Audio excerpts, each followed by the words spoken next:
I have down here two photos, one belonging to 1960, which has been hung on the wall, and one from 2024, just a couple of weeks before Jim died. So this is a kind of mourning ceremony that we are going to belatedly hold for him on behalf of Kalaam English School, and I have prepared this valedictory speech for him.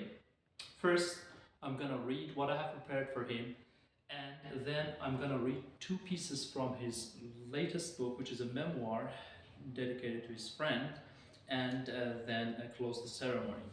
So here's the way that I am introducing Jim and take my farewell of him.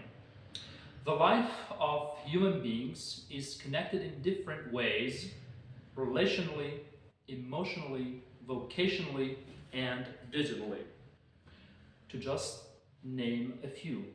But it was educationally that I was linked in my late 20s and mid 30s with someone whose influence will last forever.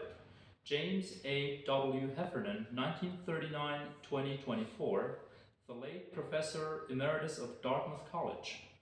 We jumped the borders of our separate countries and never stopped communicating virtually by email from October 22nd, 2018 until his dying day in July of 2024. Although it is genetically true to say that Jim was grandfathering 3 kids, I always used to tell him, Jim, I'm the 4th grandchild. To me, he was like a granddad. It is a great honor to have been carefully guided by such a mentor. Therefore, I owe this intellectual and literary scholar a few valedictory remarks. Dear Jim, on behalf of Kalaam English School, I feel bound to pray for your soul and wish Nancy and your family the best.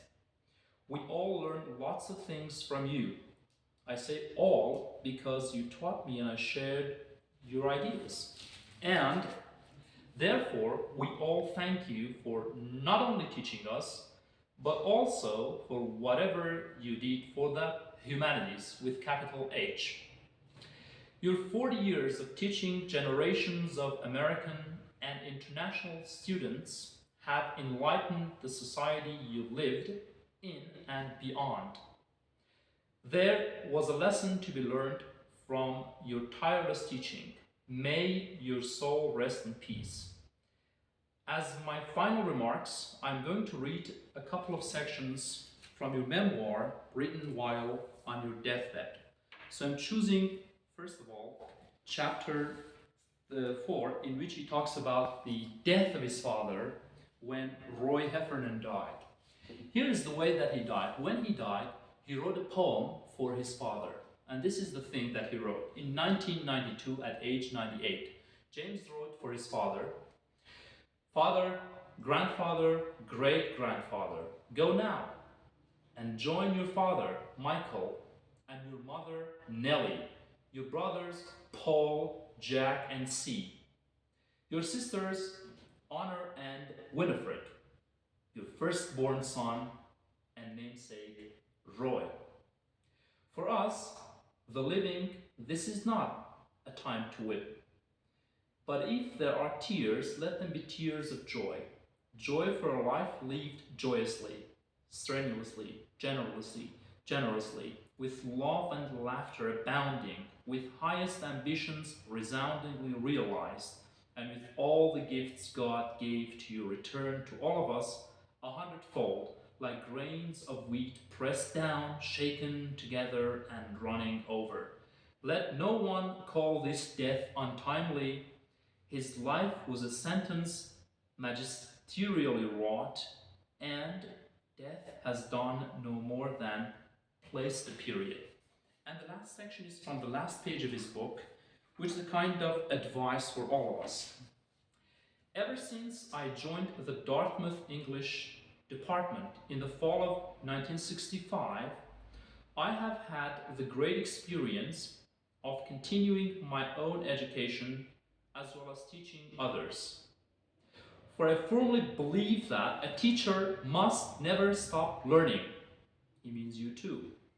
Thanks to Dartmouth and especially to a teaching load that allowed me nearly 6 months a year for my own research and writing, I have spread the wings of my curiosity far beyond the original boundaries of my dissertation and first book on Wordsworth's theory of poetry.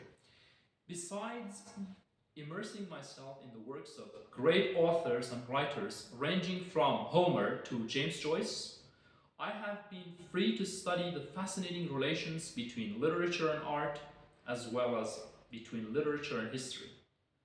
And as a small token of my thanks, I offer this final testament to the humanities with capital H, and a dying wish that Dartmouth College may not only revive them, but also reintegrate them with every new work of literature that represents our present selves in all our diversities, whether in income, race, gender, or ethnic category.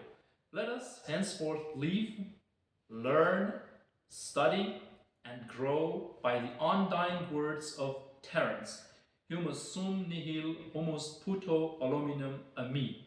I am human, I consider nothing that is human alien from me. Thank you and goodbye, Jim.